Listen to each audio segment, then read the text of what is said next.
ಮೈಸೂರು ಯುವ ಬ್ರಿಗೇಡ್ ಕಾರ್ಯಕರ್ತನ ಕೊಲೆ ಕೇಸ್ಗೆ ಸಂಬಂಧಪಟ್ಟಂತೆ ಸತ್ಯ ಶೋಧನೆಗೆ ಇಳಿದಿರುವಂತಹ ಬಿಜೆಪಿಗೆ ಆರಂಭದಲ್ಲಿ ಶಾಕ್ ಎದುರಾಗಿದೆ. ಮಹಾನಗರ ಪಾಲಿಕೆ ಬಿಜೆಪಿ ಸದಸ್ಯೆಯ ತಮ್ಮನೇ ಆರೋಪಿ ಅನ್ನುವಂತಹ ಮಾಹಿತಿ.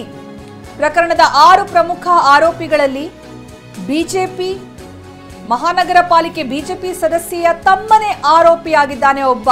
ಪ್ರಕರಣದ ಮತ್ತೊಬ್ಬ ಆರೋಪಿ ಶಂಕರ್ ಅಲಿಯಾಸ್ ತುಪ್ಪ. ಮೈಸೂರು ಮಹಾನಗರ ಪಾಲಿಕೆಯ ಬಿಜೆಪಿ ಸದಸ್ಯೆಯ ತಮ್ಮ ಆರೋಪಿಯ ವಿಚಾರ ತಿಳಿದು ಈಗ ಬಿಜೆಪಿ ಅಡಕತ್ತರಿಗೆ ಸಿಲುಕಿದೆ. ಯಾಕಂದ್ರೆ ಈ ಒಂದು ಸಾವನ್ನ ಇಟ್ಟುಕೊಂಡು ಸರ್ಕಾರದ ವಿರುದ್ಧ ಟೀಕಾ ಪ್ರಹಾರ ನಡೆಸೋದಕ್ಕೆ ಬಿಜೆಪಿ ಪ್ಲಾನ್ ಮಾಡಿಕೊಂಡಿತ್ತು, ಸತ್ಯ ಶೋಧನೆಗೆ ಇಳಿದಿತ್ತು. ಈ ಹಿನ್ನೆಲೆಯಲ್ಲಿ ಇನ್ನು ನಾಯಕರು ಮೈಸೂರಿಗೆ ಭೇಟಿ ಕೊಡೋದು ಕೂಡ ಇತ್ತು. ಹಾಗಾಗಿ ಈಗ ಮೈಸೂರಿಗೆ ಹೋಗ್ತಾರಾ ಇಲ್ವಾ ತೀವ್ರ ಕುತೂಹಲಕ್ಕೆ ಕಾರಣವಾಗಿದೆ ಬಿಜೆಪಿ ನಾಯಕರ ನಡೆ. ಮೈಸೂರು ಯುವ ಬ್ರಿಗೇಡ್ ಕಾರ್ಯಕರ್ತನ ಕೊಲೆ ಕೇಸ್ಗೆ ಸಂಬಂಧಪಟ್ಟಂತೆ ಸತ್ಯ ಶೋಧನೆಗೆ ಅಂತೇಳಿ ಬಿಜೆಪಿಯನ್ನು ಟೀಮ್ ರಚನೆ ಮಾಡಿಕೊಂಡು ಮೈಸೂರಿಗೆ ಭೇಟಿ ಕೊಡೋದಿತ್ತು. ಆದರೆ ಇಲ್ಲಿ ಆರಂಭದಲ್ಲೇ ಒಂದು ಶಾಕ್ ಎದುರಾಗಿದೆ. ಅದು ಕೂಡ ಮುಜುಗರ ತರುವಂತಹ ವಿಚಾರ. ಈ ಸಾವಿಗೆ ಸರ್ಕಾರ ನಿರ್ಲಕ್ಷ್ಯವೇ ಕಾರಣ ಅಂತ ಹೇಳಿ ಸಾಕಷ್ಟು ಸರ್ಕಾರದ ವಿರುದ್ಧ ಪ್ರತಿಭಟನೆ ಮಾಡಬೇಕು, ಇದನ್ನೊಂದು ಹೋರಾಟವಾಗಿ ಮಾಡಬೇಕು. 3 ಸಾವಿನ ತನಿಖೆಯನ್ನ ಸರ್ಕಾರದ ವಿರುದ್ಧ ಅಸ್ತ್ರವನ್ನಾಗಿ ಪ್ರಯೋಗ ಮಾಡಬೇಕು ಅನ್ನುವಂತಹ ಪ್ಲಾನ್ ಏನು ಮಾಡಿಕೊಂಡಿತ್ತು ಬಿಜೆಪಿ.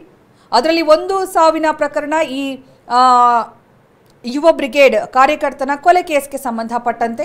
ಇದೀಗ ಅಲ್ಲಿ ಬಿಜೆಪಿಗೆ ಎದುರಾಗಿರುವಂತಹ ಮುಜುಗರ ಅಥವಾ ಬಿಜೆಪಿಗೆ ಎದುರಾಗಿರುವಂತಹ ಶಾಕ್ ಏನಂತಂದ್ರೆ, ಈ ಕೊಲೆಯ ಆರೋಪಿ ಶಂಕರ್ ಅಲಿಯಾಸ್ ತುಪ್ಪ, ನಾವೀಗ ನೋಡ್ತಾ ಇದ್ದೀವಲ್ಲ, ಬಂಧಿತ ಆರೋಪಿ ಶಂಕರ್ ಅಲಿಯಾಸ್ ತುಪ್ಪ ಈತ ಬೇರೆ ಯಾರೂ ಅಲ್ಲ, ಮಹಾನಗರ ಪಾಲಿಕೆ ಬಿಜೆಪಿ ಸದಸ್ಯೆಯ ತಮ್ಮ ಅನ್ನುವಂತಹ ಮಾಹಿತಿ. ಹಾಗಾಗಿ ಇಲ್ಲಿ ಬಿಜೆಪಿ ಹೇಗೆ ಈ ವಿಚಾರವನ್ನ ನಿಭಾಯಿಸುತ್ತೆ ಕಾದ್ ನೋಡಬೇಕಾಗಿದೆ. ಪ್ರಕರಣದ 6 ಪ್ರಮುಖ ಆರೋಪಿಗಳಲ್ಲಿ ಬಿಜೆಪಿ ಸದಸ್ಯೆಯ ತಮ್ಮನೇ ಆರೋಪಿ ಆಗಿರೋದು ಬಿಜೆಪಿಗೆ ತೀವ್ರ ಮುಜುಗರ ತರಿಸಿರುವಂತಹ ವಿಚಾರ. ಇನ್ನು ಈ ವಿಚಾರ ತಿಳ್ಕೊಂಡು ಈಗ ಬಿಜೆಪಿ ಅಡಕತ್ತರಿಗೆ ಸಿಲುಕಿರುವ ರೀತಿ ಕಾಣಿಸ್ತಾ ಇದೆ. ಸತ್ಯ ಶೋಧನೆಗೆ ಇಳಿತೀವಿ, ನಾವು ಯುವ ಬ್ರಿಗೇಡ್ ಕಾರ್ಯಕರ್ತರ ನಿವಾಸಕ್ಕೆ ಭೇಟಿ ಕೊಟ್ಟು ಅವರ ಕುಟುಂಬಸ್ಥರನ್ನ ಭೇಟಿ ಆಗ್ತೀವಿ, ಈ ಸಾವಿಗೆ ನ್ಯಾಯ ದೊರಕಿಸಿ ಕೊಡಲೇಬೇಕು ಅಂತ ನಾವು ಪ್ರೊಟೆಸ್ಟ್ ಮಾಡ್ತೀವಿ, ಸರ್ಕಾರದ ವಿರುದ್ಧ ಇದೊಂದು ಅಸ್ತ್ರವನ್ನಾಗಿ ಬಳಸಿಕೊಳ್ತೀವಿ ಅಂತ ಪ್ಲಾನ್ ಮಾಡ್ಕೊಂಡಿದ್ದಂತಹ ಬಿಜೆಪಿಗೆ ದೊಡ್ಡ ಒಂದು ಮುಜುಗರ ಎದುರಾಗಿದೆ. ಈ ಒಂದು ಘಟನೆಯಿಂದಾಗಿ ತೀವ್ರ ಕುತೂಹಲಕ್ಕೆ ಕಾರಣ ಆಗಿದೆ ಕೂಡ ಬಿಜೆಪಿ ನಾಯಕರ ನಡೆ. ಯಾಕಂದ್ರೆ ಇವತ್ತು ಸಿಟಿ ರವಿ ನೇತೃತ್ವದ ತಂಡ ಮೈಸೂರಿಗೆ ಆಗಮಿಸಬೇಕಾಗಿತ್ತು ಸತ್ಯ ಶೋಧನೆಗೆ ಇಳಿದಿರುವ ಹಿನ್ನೆಲೆಯಲ್ಲಿ. ಹಾಗಾಗಿ ಈಗ ಬರ್ತಾರಾ, ಬಂದ್ರೆ ಯಾವ ರೀತಿ ಎಲ್ಲರನ್ನ ಫೇಸ್ ಮಾಡ್ತಾರೆ, ಯಾವ ರೀತಿಯ ಒಂದು ಸ್ಪಷ್ಟೀಕರಣ ಸಮಜಾಯಿಷಿಯನ್ನು ಕೊಡ್ತಾರೆ ಈ ಪ್ರಕರಣಕ್ಕೆ ಸಂಬಂಧಪಟ್ಟಂತೆ ಕಾದ್ ನೋಡಬೇಕಾಗಿದೆ. ಇನ್ನು ಫೋಟೋ ವಿಚಾರವಾಗಿ ಏನು ವಾಗ್ವಾದ ಸಂಭವಿಸಿತ್ತು, ಅದಾದ ನಂತರ ವಿಕೋಪಕ್ಕೆ ಹೋಗಿ ವೇಣುಗೋಪಾಲ್ ಗುಂಪಿನ ನಡುವೆ ಗಲಾಟೆ ಎದುರಾಗಿತ್ತು.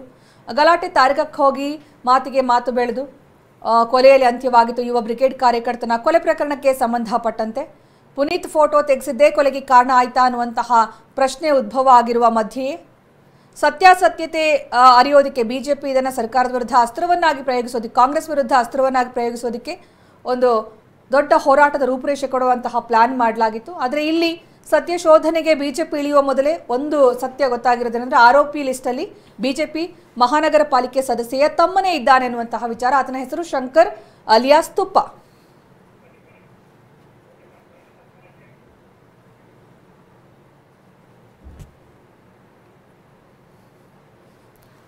ಇನ್ನು ಹನುಮ ಜಯಂತಿಯ ಸಂದರ್ಭದಲ್ಲಿ ನಡೆದಂತಹ ಘಟನೆ ಇದು. ಇದೇ ಸಂದರ್ಭದಲ್ಲಿ ವೇಣುಗೋಪಾಲ್ ಹತ್ಯೆಯಾಗಿತ್ತು. ಇನ್ನು ಹತ್ಯೆಯನ್ನು ಖಂಡಿಸಿ ಬಿಜೆಪಿ ಅದನ್ನ ಗಾಳವಾಗಿ ಉರುಳಿಸಿಕೊಳ್ಳೋದಕ್ಕೆ ಹೊರಟಿತ್ತು. ಇವತ್ತು ಕಾಂಗ್ರೆಸ್ ವಿರುದ್ಧವಾಗಿ ಆರೋಪಗಳು, ಟೀಕಾ ಪ್ರಹಾರಗಳನ್ನು ಮಾಡೋದಕ್ಕೂ ಕೂಡ ಮುಂದಾಗಿತ್ತು. ಆದರೆ ಎಲ್ಲೋ ಒಂದು ಕಡೆ ಬಿಜೆಪಿ ಆಸೆಗೆ ತಣ್ಣೀರೆರಚಿದಂತೆ ಕಾಣ್ತಾ ಇದೆ. ಯಾಕಂದ್ರೆ ಆ ಕೇಸ್ ಇದೀಗ ಬಿಜೆಪಿ ಬುಡಕ್ಕೆ ಬಂದಿರುವಂಥದ್ದು. ಸತ್ಯ ಶೋಧನೆಗೆ ಇಳಿಯುತ್ತಾ ಹಾಗಾದ್ರೆ ಬಿಜೆಪಿ ಮಹಾನಗರ ಪಾಲಿಕೆ ಬಿಜೆಪಿ ಸದಸ್ಯೆಯ ತಮ್ಮನೇ ಇಲ್ಲಿ ಆರೋಪಿಯಾಗಿದ್ದಾನೆ.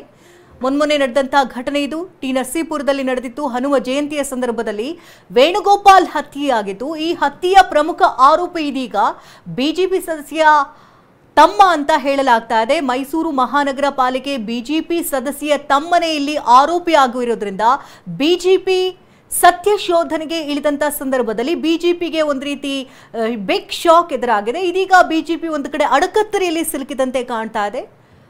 ತೀವ್ರ ಕುತೂಹಲಕ್ಕೆ ಕಾರಣವಾಗಿದೆ ಈಗ ಬಿಜೆಪಿ ನಾಯಕರ ನಡೆ. ಯಾಕೆಂದ್ರೆ 3 ಕೊಲೆಗಳನ್ನ ಮುಂದಾಳತ್ವದಲ್ಲಿಟ್ಟುಕೊಂಡು ಕಾಂಗ್ರೆಸ್ ವಿರುದ್ಧವಾಗಿ ಆರೋಪಕ್ಕೆ ಮುಂದಾಗಿತ್ತು. ಈ ಬಗ್ಗೆ ಹೆಚ್ಚಿನ ಮಾಹಿತಿ ನೀಡ್ತಾರೆ ನಮ್ಮ ಪ್ರತಿನಿಧಿ ದಿಲೀಪ್.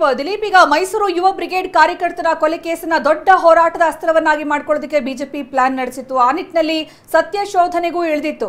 ಈಗ ಒಂದು ಗೊತ್ತಾಗಿರುವಂತಹ ವಿಚಾರ, ಬಿಜೆಪಿಗೆ ಮುಜುಗರ ಆಗುವಂತಹ ಒಂದು ಸಂಗತಿ ಅನ್ನೋದು. ಹಾಗಾಗಿ ಇದನ್ನ ಬಿಜೆಪಿ ಹೇಗೆ ನಿಭಾಯಿಸಬಹುದು ಮತ್ತೆ ಇದರ ಸತ್ಯಾಸತ್ಯತೆ ಏನೇನು? ಖಂಡಿತವಾಗ್ಲೂ ಸುಕನ್ಯಾ, ಏನು ಅಂತಂದ್ರೆ ಈ ಒಂದು ಕೊಲೆ ಪ್ರಕರಣ ಸಾಕಷ್ಟು ತಿರುವನ್ನ ಪಡ್ಕೊಳ್ತಾ ಇರುವಂತದ್ದು. ಮೊದಲನೇದಾಗಿ ಈ ಒಂದು ವೈಯಕ್ತಿಕ ವಿಚಾರವಾಗಿ ಗಲಾಟೆ ಆಯ್ತು ಅನ್ನುವಂಥದ್ದು ಬಂದಿದ್ದು. ಆದ್ರೆ ತದನಂತರ ಇದು ರಾಜಕೀಯವಾಗಿ ಬೆರೆಸ್ಕೊಳ್ತಾ ಹೋಗ್ತಾ ಇದೆ, ರಾಜಕೀಯವಾಗಿ ಬೇರೆ ಬೇರೆ ಆಯಾಮಗಳನ್ನ ಪಡ್ಕೊಳ್ತಾ ಇರುವಂತದ್ದು. ಈ ಕಾರಣದಿಂದಾಗಿ ರಾಜ್ಯದಲ್ಲಿ ಬಿಜೆಪಿ ಏನು ಒಂದು 2 ತಂಡಗಳನ್ನ ಮಾಡ್ಕೊಂಡಿದೆ. ಒಂದು ಮೈಸೂರಿಗೆ ಮತ್ತು ಒಂದು ಬೆಳಗಾವಿಗೆ ಹೋಗ್ತಾ ಇದೆ. ಮೈಸೂರಿನ ತಂಡದ ವಿಚಾರವಾಗಿ ಏನು ಈಗ ಬರ್ತಾ ಇದ್ದಾರೆ ಇವತ್ತು, ಅವರು ಈ ಒಂದು ಕೊಲೆಯ ವಿಚಾರವಾಗಿ ಸತ್ಯ ಶೋಧನೆ ಮಾಡ್ಲಿಕ್ಕೆ ಮುಂದಾಗಿರುವಂತದ್ದು. ಆದ್ರೆ ಇಲ್ಲಿ ಬಿಜೆಪಿ ಆರೋಪ ಮಾಡಿರುವಂತದ್ದು ಕಾಂಗ್ರೆಸ್ನ ಕಾರ್ಯಕರ್ತರು ಬಿಜೆಪಿ ಕಾರ್ಯಕರ್ತರನ್ನ ಕೊಲೆ ಮಾಡಿದ್ದಾರೆ, ಯುವ ಬ್ರಿಗೇಡ್ನ ಕಾರ್ಯಕರ್ತರನ್ನ ಕೊಲೆ ಮಾಡಿದ್ದಾರೆ ಅನ್ನುವಂತ ಆರೋಪ ಇರುವಂತದ್ದು. ಅಲ್ಲಿ ಈಗ ಮತ್ತೊಂದು ವಿಚಾರ ಬೆಳಕಿಗೆ ಬರ್ತಾ ಇರುವಂತ ವಿಚಾರ ಅಂತಂದ್ರೆ, ಈ ಆರೋಪಿಗಳಲ್ಲಿ ಒಬ್ಬ ಬಿಜೆಪಿ ಮೈಸೂರಿನ ಪಾಲಿಕೆ ಸದಸ್ಯ ಇದ್ದಾರೆ. ಸದಸ್ಯರ ತಮ್ಮ ಒಬ್ರು ಬಿಜೆಪಿ ಈ ಒಂದು ಆರೋಪಿಗಳ ಪಟ್ಟಿಯಲ್ಲಿ ಇರುವಂತದ್ದು ಈಗ ಗೋಚರಿಸ್ತಾ ಇರುವಂತದ್ದು.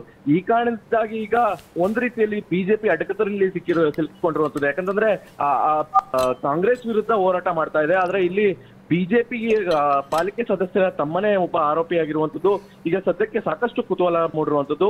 ಬಿಜೆಪಿ ಯಾವ ನಿಟ್ಟಿನಲ್ಲಿ ಯಾವ ರೀತಿಯ ಅಂತ ಮುಂದೆ ಹೋರಾಟ ಮಾಡುತ್ತೆ ಅನ್ನುವಂಥದ್ದು ಈಗ ಸದ್ಯಕ್ಕಿರುವಂತಹ ಕುತೂಹಲ. ಸುಕನ್ಯಾ, ಅಂದ್ರೆ ದಿಲೀಪ್, ಇಲ್ಲಿ ಸಾವಿನ ವಿಚಾರವನ್ನ ಇಟ್ಕೊಂಡು ಸರ್ಕಾರದ ವಿರುದ್ಧ ಟೀಕಾ ಪ್ರಹಾರಗಳನ್ನ ಮಾಡೋದಕ್ಕೆ ಬಿಜೆಪಿ ಮುಂದಾಗಿತ್ತು. ಈಗ ಬಿಜೆಪಿಗೆ ಆಸೆಗೆ ಒಂದ್ ರೀತಿ ತಣ್ಣೀರು ಎರಚಿದಂತಾಗಿದೆ. ಅಂದ್ರೆ ಈಗ ಬಿಜೆಪಿಗೆ ಇರುವಂತಹ ಮುಂದಿನ ಆಯ್ಕೆಗಳೇನು ಅಂತ?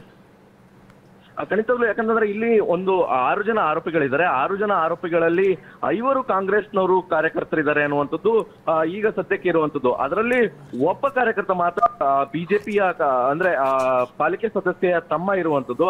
ಆ ಕಾರಣದಿಂದಾಗಿ ಇವರು ಪ್ರಮುಖವಾಗಿ ಇದನ್ನ ರಾಜಕೀಯ ವಿಚಾರವಾಗಿಯೇ ಬಳಸ್ತಾರೆ. ಯಾಕಂತಂದ್ರೆ ರಾಜ್ಯದಲ್ಲಿ ಈ ರೀತಿಯಾದಂತ ಕೊಲೆ ಪ್ರಕರಣಗಳು, ಹತ್ಯೆಯಂತ ಪ್ರಕರಣಗಳು ಹೆಚ್ಚಾಗ್ತಿದೆ ಅನ್ನುವಂತ ನಿಟ್ಟಿನಲ್ಲಿ ಬಿಜೆಪಿ ಹೋರಾಟ ಮಾಡ್ತಾ ಇರುವಂತದ್ದು. ಈ ಒಂದು ಇದರಲ್ಲೂ ಕೂಡ ಪ್ರಮುಖವಾದಂತ ಇದೇ ಅಸ್ತ್ರವನ್ನ ಮುಂದುವರಿಸ್ತಾರೆ.